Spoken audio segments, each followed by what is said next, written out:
Baik, pada kesempatan yang baik ini, siapapun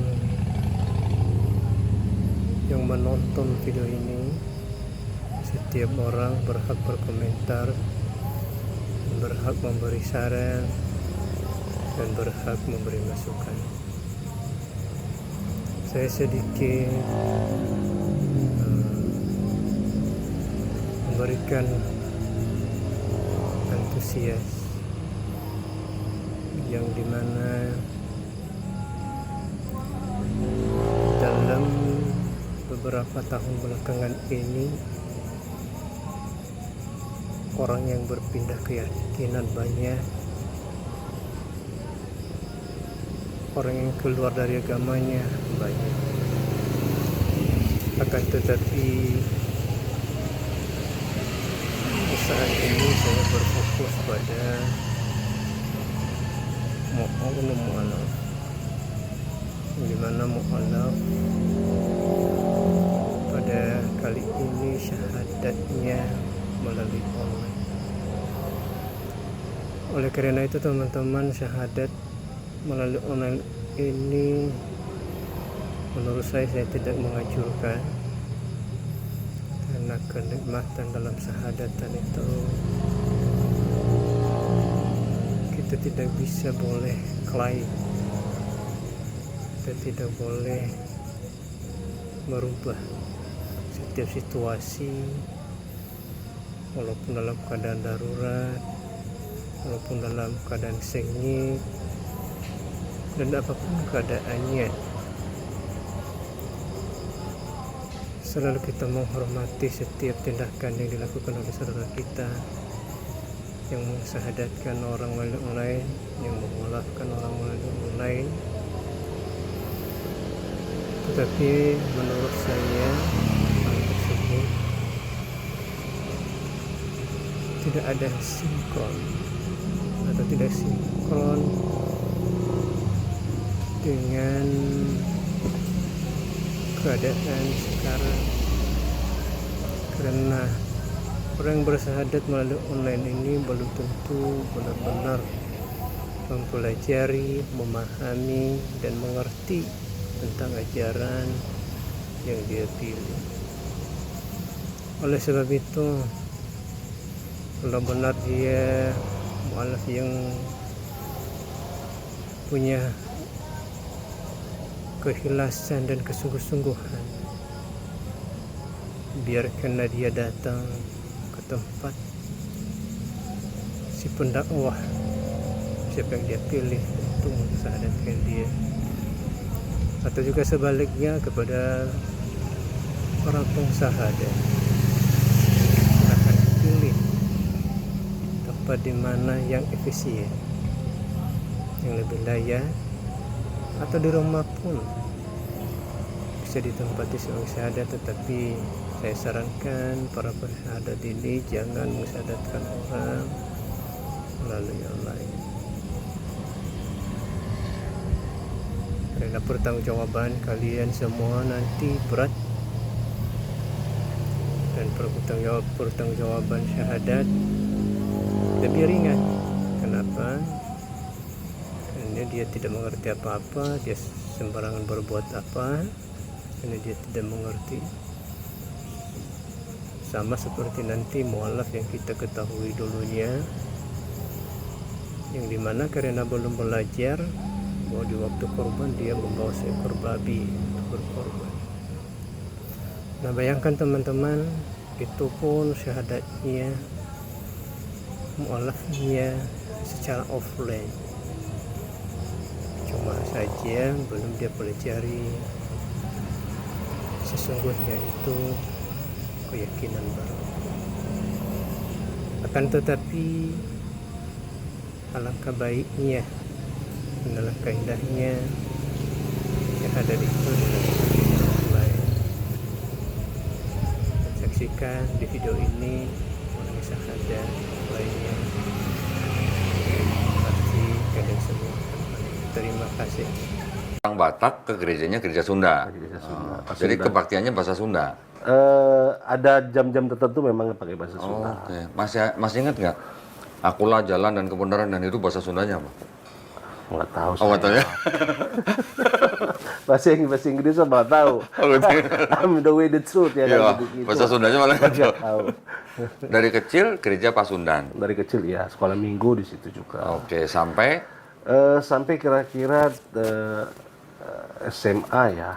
SMA. Ya, SMA itu kebetulan saya masuk dalam satu komunitas yang saat itu boleh dibilang yang punya aliran karismatik. Oke. Gerejanya? Yang tepuk-tepuk tangan, nangis gitu-gitu. Bahasa roh ya. Bisa bahasa roh? Bisa. Widih, keren. Gua nggak bisa loh. Dulu kursusnya di mana bahasa roh? Kursus di Pondok Gede. Udah gede. Berarti apa? GBI? Sebelumnya sih karena itu dulu jatuhnya semacam komunitas saja. Oke. Persekutuan. Persekutuan ya, persekutuan. Waktu itu saya memang yang sebelumnya itu dari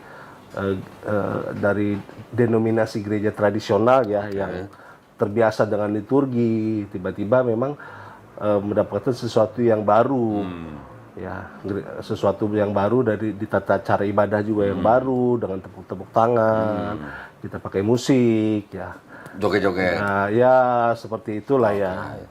Jadi karena waktu itu pun masih boleh dibilang sesuatu hal yang sangat baru dan excited banget karena kan usia juga waktu itu masih usia pencarian jati diri ya di SMA itu, dan saya betul-betul aktif di situ. Jadi? Mulai dari sekolah, kemudian saya sampai jadi pengurus rohani Kristen di sekolah, kemudian sampai saya membangun jaringan untuk persekutuan pelajar di Jakarta Timur. Oke. Jadi waktu itu juga saya sempat, kita sama kawan-kawan kita buat kebaktian kebangunan rohani di Padepokan Pencaksilat. Widih. Itu yang datang 5.000 ya, 5.000-an. 5.000 Kristen semua atau campur itu? Kristen semua. Pelajar ya, pelajar. Itu sejabodetabek. Widih. 5.000? 5.000 itu. Masih SMA udah itu bisa full, itu Iya, full tempat Padepokan Pencaksilat full. Iya, masih SMA Iya. bisa bikin event begitu. Iya. Yang datang 5.000. Keren amat. Ada KKR-nya berarti ya? Iya, itu KKR pelajar waktu Ada penyembuhannya juga. ya ada termasuk di situ lah, ada termasuk. Pendetanya siapa waktu itu yang datang? Waktu itu kakak rohani saya namanya Bang Din. Nah waktu itu saya punya ya beliau dulu masih belum PDT ya, masih evangelis ya. Itu almarhum Bang Martin dia. Oke. Martin Rimart, kebetulan beliau keturunan Belanda lah. Oke. Gitu. Kemudian perjalanan spiritual saya juga terus berlanjut sampai karena waktu itu betul-betul ya mengalami satu transformasi perubahan ya yang sangat excited dan memang pencarian jati diri juga untuk pembuktian kan masa-masa itu kan saya bisa nih melakukan semuanya, saya bisa gitu. Bahkan saya sampai ke pelosok-pelosok daerah untuk melakukan penginjilan tuh. Waktu SMA? Iya, SMA udah jadi penginjil. Iya. Terus sampai kemana ke tuh? daerah-daerah pedalaman lah ya. Sampai waktu itu pengalaman saya sampai ke Diwak, daerah Diwak. Salatiga Diwak. Ya, itu sampai ke atas dia. Belum ada listrik ya, itu belum ada listrik tuh. Gunung-gunung berarti? Gunung-gunung. Di atas itu dia ada perkebunan tembakau ya di situ, penghasil tembakau. Jadi di situ kita bikin KKR, di situ kita bikin kebaktian, gitu-gitulah, semacam itulah waktu itu. Terus yang datang orang-orang Islam atau orang-orang Kristen? KKR di sana? Orang Islam banyak yang datang. Banyak. Orang Islam yang datang. Iya. Terus kita juga kan termasuk di sana juga karena kebetulan jaringan kita lumayan bagus lah dari segi profesional, ada juga yang memang di bidang kesehatan, jadi kita juga memberikan di sana semacam ada pengobatan gratis seperti itu juga. Seperti itulah. pengobatan gratis. Terus apa lagi? Les bahasa Inggris ada nggak? Enggak ada, belum ada. nggak ada waktu itu belum. Terus bagi-bagi belum ada sembako. masih. Ya antara ya kisaran itulah. Oke. SMA Seputar udah jadi itulah ya. penginjil. Wih. Iya. Itu berarti di belakangnya ada apa, yayasannya atau apa? Waktu itu saya belum nggak terlalu paham ya. Saya cuma tahu itu adalah komunitas ya. Komunitas saja. Komunitas. Tapi kan harus ada lembaganya biasanya kan. Terakhir itu ketika ditarik ke dalam satu gereja, akhirnya banyak juga teman-teman yang tidak sepaham gitu. Karena masing-masing kan mungkin sudah ada yang memiliki gereja lokal masing-masing. Jadi waktu itu kita ditarik ke gereja Kristen Kemah Daud namanya GKKD. Gereja Kristen Kemah Daud. Iya. Terus? Jadi begitu mau ditarik ke sana, banyak juga kawan-kawan yang tidak ikut. Oh. Artinya kembali ke masing-masing, termasuk saya salah satunya. Oke. Nah, karena waktu itu saya merasa nyaman di Betel, akhirnya saya gabung di gereja Betel, GBI. GBI. Oke. GBI apa nih? Tiberias apa Waktu Betani itu nih? yang di Pondok Gede, Pak Niko ya, gereja Pak Niko. Sama kita. Waktu masih bujangan saya di Pondok Gede. Masih bujangan? Iya, di Pondok Gede. Oke. Itu. Oh, berarti pintar nyanyi dong nih berarti nih. Ya, dulu salah satu tugas saya jadi worship leader. Oke, Jadi WL memimpin rupanya. pujian ya. Haleluya, gitu ya. Beri kemuliaan bagi Tuhan kita. Waktu penginjilan ke daerah-daerah itu berapa lama, Bang Ronald? Sempat waktu itu sampai di sana tuh kadang 2 bulan gitu. bulan? Ya, 2 bulan di sana. Itu setelah apa, lulus SMA atau masih sekolah? Waktu itu kan kadang suka ada libur juga ya, libur sekolah ketika libur panjang. Liburan panjang dipakai buat pelayanan lah. Oke. Jadi dulu hampir sepenuh waktu itu memang di pelayanan. Oke. Malah dulu kita ada tempat sekretariat atau base camp dan itu kita stay di situ sama-sama kawan-kawan di situ dan saya salah satu yang stay di situ. Di sekretariat itulah Ditempatkan gitu. ya kalian untuk jaga juga di situ, jaga tempat ya. Gitu. Bang Ronald ingat nggak selama penginjilan di daerah itu sudah memurtadkan berapa orang? Banyak kayaknya. Ingatan berapa kira-kira? Kalau ingat nggak ingat jelasnya lah, karena ya lumayan banyak lah ya, banyak. Dan saya juga di SMA juga saya salah satu yang memuridkan ya. Widih. Saya memuridkan. Istilahnya memuridkan. Jadikanlah semua bangsa muridku ya. Yes. Widih. Ya, seperti itulah. Ya. SMA sudah bisa memuridkan gitu. Ya. Widih. SMA Jadi saya baptis juga di sana. Iya, kan ya di sana kan banyak kolam ya. Ada. Jadi kan Sungai. kalau kita membaptis kan harus ditenggelamkan gitu Iya. ya. Baptis Islam. Baptis Islam. Gitu. Ya. Dalam nama Bapa dan Putra dan Roh Kudus. Ya, seperti itulah ya. Oke. Terus setelah selesai masa-masa penginjilan itu kembali Saya ke kuliah. Oh, kuliah. Saya masuk ke fase kuliah Oke. Jadi mahasiswa di Universitas Lampung. Oh, di Lampung. Di Lampung. Terus Jadi dulu gini ceritanya. Sebetulnya sejak SMP ya. Sejak SMP itu saya sudah planning diri saya untuk terjun di mempersiapkan diri untuk ke militer sebetulnya. Oh, gitu. Karena kelas 1 SMP saya dimasukin ke bela diri. Jadi saya karate itu sejak SMP saya sudah masuk karate full body contact. Sampai ban apa? Dulu namanya kalah hitam. Kalah hitam. Ya, SMP itu saya sudah juara. Kejuaraan daerah. Saya juara Jawa Barat di fight ya. Saya juara Jawa Barat. Terus juga kejuaraan pelajar antar pelajar juga saya juara. Dan terakhir itu saya sedang persiapan SMA nih ya. Sedang persiapan untuk kejuaraan di Nepal waktu itu. Internasional? Asia Oh, tapi di Nepal. Oh, terus?